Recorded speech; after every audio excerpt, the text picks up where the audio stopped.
Hello everybody, welcome back to Cure for the Common Game. Today, in deck number 492, we're going to talk about Alela, Artful, Provocateur. Now this is another one of the Brawl commanders. She's 4 mana for a 2/3 flying, death touch, lifelink. Those are some pretty good abilities there. But other creatures you control with flying get +1. Okay. Whenever you cast an artifact or enchantment spell, you create a 1/1 blue fairy creature token with flying. That's really good. I'm surprised it doesn't let us draw a card. I think all the rest of them we draw a card, don't we? Anyway, this is how I interpreted this was flying matters. So I know with those colors, fairies is a very, very popular deck to build out of it, but I went flying matters because most of the flying matter stuff is remarkably not fairy. So I'll show you we'll go through the Flying Matters cards first. Thunderclap Wyvern, Flash Flying and other creatures you control with flying at 1/1. Imperial Eagle helps out your flyers by giving them +1. Warden of Evo's Isle, flying, and your other flyers cost 1 less to cast, so that's pretty good. Wind Reader Sphinx, while 7 mana is a bunch. But whenever a creature with flying attacks, you can draw a card. Windstorm Drake. Other creatures you control with flying get +1 to the front. Favorable Winds. Enchantment, kind of a flying anthem, just straight up. Now, Gravitational Shift is that shines, and not just because it's foil, but creatures with flying get +2. Now, this is all, not just yours. But creatures without flying get -2 to the front. Now, Sprite Noble, I felt kind of obligated because, she is a fairy. And other creatures you control with flying get +1 to the toughness. And then she can tap to give the +1 to the power. And while not necessarily a Flying Matters card, Sarah's Guardian does fly, but also passes out Vigilance to your team. Now, I guess since we're already pretty deep in creatures, let's continue on with the flying creatures. Now, there's a certain category of flyers that really, really caught my eye. Plague Stinger. Yeah, that's right. Flying with Infect. Because, dealing 10 damage is way easier than dealing 40. Or dealing 30 versus 120, or however you want to look at it. Flesh Eater Imp, 2/2 with flying and infect. Viral Drake, 1/4 with flying and infect, and 4 mana Proliferate, so that's a real thing. Time Shrike, flying and infect 2/1. Shriek Raptor, flying and infect 2/3. And then Thrumming Bird, while not actually being infecty, let's face it, it kind of is. Okay, before we get to the regular well, no, shoot. Let's just go ahead. Let's finish up our flyers, right? Let's go ahead and get it done. Now, we want to be casting artifacts and enchantments whenever possible. There are actual remnants of I had one idea about the deck, and then I changed halfway through it, and because I was already doing that with Hannah, and I was like, no, I don't want to duplicate, but there's still a little bit in here. We have a Hovermere, flying vigilant, but it's also an artifact, so it's going to get us a fairy. The same with Spine Thopter. Vault Scourge. Sharding Sphinx. Now this is really good. Platinum Angel. Arcanist Owl. Now, Wrath Compassion is, however terrible he is in the story, he's an okay magic card. I'm sorry, my voice is... Excuse me. But letting you play all your artifacts as though they had flash is a pretty good thing. Resplendent Griffin. Getting the city's blessing in Commander, not that hard. Hushbringer. I got this from my good friend Jimmy.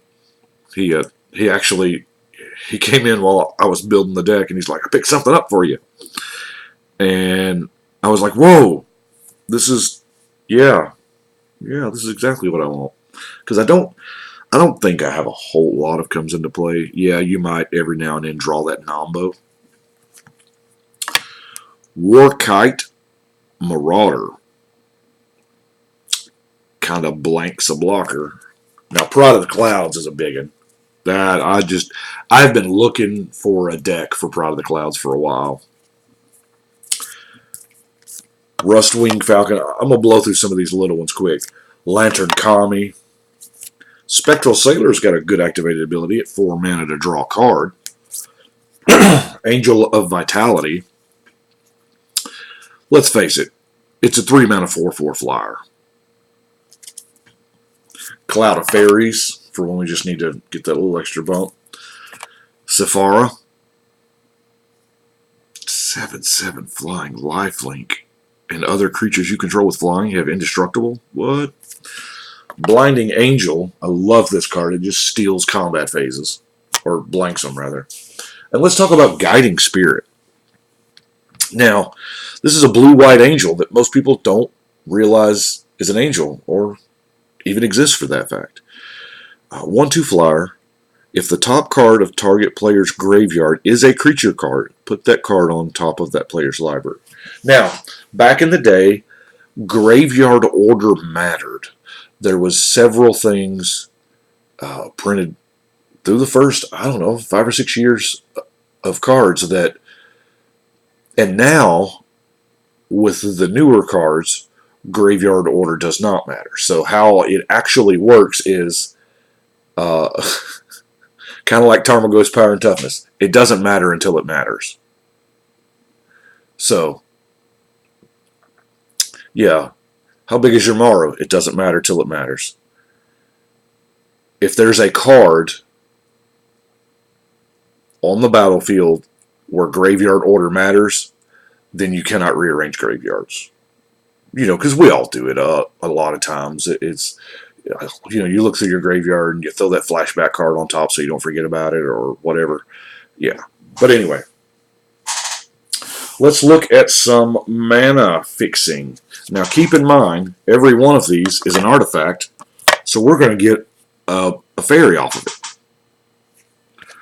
A 2-power fairy at that. Dimir Keyrune, Dimir Locket, Darksteel Ingot, Orzhov Locket, Orzhov Signet, Orzhov Cluestone, and in hard times, you know, a lot of these draw cards. Azorius Locket, Wayfarer's Bauble, and evidently I pulled a bunch of Midnight Clocks, so I'm going to play them, why not? Now, other card draw here. I don't know if an Aerophage I count as card draw, but it is a flyer. 4 mana 1/2 is rough, but every time you draw a card, you put a counter on it. Seems really good. Of course, we got the Witching Well. Witch me, lover, witch me well. Isperia, the Supreme Judge. R.I.P. Isperia. But 6/4, whenever a creature attacks you, you may draw a creature. Or, you may draw a creature. You may draw a card. You're probably going to draw a creature, right? Now, let's look at our... Now, Dance of the Manse, besides just being fun to say, is probably going to get you some of those artifacts back. Maybe you've sacked them to draw cards or whatnot. Ethereal Absolution. Now we get into some of the 3 enchantments I couldn't in good conscience cut after because I was going to do the enchantment route, but that's so specific and I didn't have another set of tutors. So, but anyway, creatures you control get 1/1. Creatures your opponents control get -1/-1, and it can create flying spirits. So that's kind of why that one stayed. True Conviction is just, it's, ooh. I'm reminded of the There was an old scene in Red versus Blue where there was a talking bomb, and they were walking up one at a time trying to because there was a covenant there, and this says, "Oh, you're back. You know what time it is?" Well, I can't really finish it because this is a family-friendly channel, but anyway, yeah, it's showtime when true conviction comes down. Shielded by faith. If y'all know the reference, just comment the word. Shielded by faith is really good. I love the fact that you get to just pass it to whatever, because auras like this, you're always afraid to cast it because then you might draw something better. Well, here it doesn't matter. But I also love this super political move. It says whenever a creature enters the battlefield, it ain't got to be yours. You can make a deal. And there are times when somebody else's commander, somebody else's creature just benefits you. Let's make sure it lives. Then, of course, we have Glory. For all intents and purposes, this is not a creature. We want this to be in the graveyard. We're going to cast it out there, hoping it dies, making sure it dies. Let's go to removal, maybe with something like a Deathbringer Regent. Now, the Aethersworn Agitator, 5 mana, 4/4, it pops a creature or an enchantment, and you get to untap it. This is sweet. This is Oblation. Now, Oblation used to be the premier removal spell in this format. So much stuff has been printed since then. It really has. But it's still decent. I mean, it is good as far as the guys over at CMDR Central just had a podcast where they talked about Oblation, and I think it's just as good today as it was then, for just the simple fact that you can save something of yours. If it's going to get exiled and you need that key piece, you can save it and draw 2 cards. Stolen by the Fae has to be in here just simply because it's a super bounce that leaves behind a bunch of flying bodies. Of course, a Disenchant, Mortify, Negate, Despark, Spell Pierce, Trapped in the Tower. And check out Kurtar's Wrath. Is this not the Wrath of choice? Destroy all creatures that can't be regenerated. And if you have Threshold, you get 2 spirits. What? Okay, so let's look at some non-basic lands here, of which there's a bunch. We're playing 3 colors. There may be some gems in here. I don't remember. Forsaken Sanctuary, Salt Flats, Tainted Field, Scoured Barrens, Orzhov Guildgate, Submerged Boneyard, Frost Marsh, Temple of Deceit, Jwar Al Refuge, Watery Grave, there's a good one, Tranquil Cove, Meandering River, Azorius Guildgate, Sajiri Refuge, Azorius Chancery, Transguild Promenade, Exotic Orchard. Oh, let's get that Exotic Orchard back in there. Now, I love the Orchard. I think it is vastly underrated, and that's why I bought a bunch of these while they were just cents. Now, it appears that they're going to put them in every Commander product, which I'm totally good with. But, I don't know, this kind of would have been nice in the Brawl decks too. It's an untapped, any color land. I'll take it. Evolving Wilds, Arcane Sanctum, and Fabled Passage.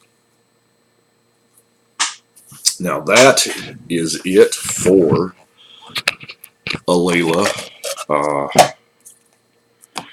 Yeah, there are quite a few cards that would be amazing in here. The fairy, I can see the fairy deck being absolutely wonderful. I can see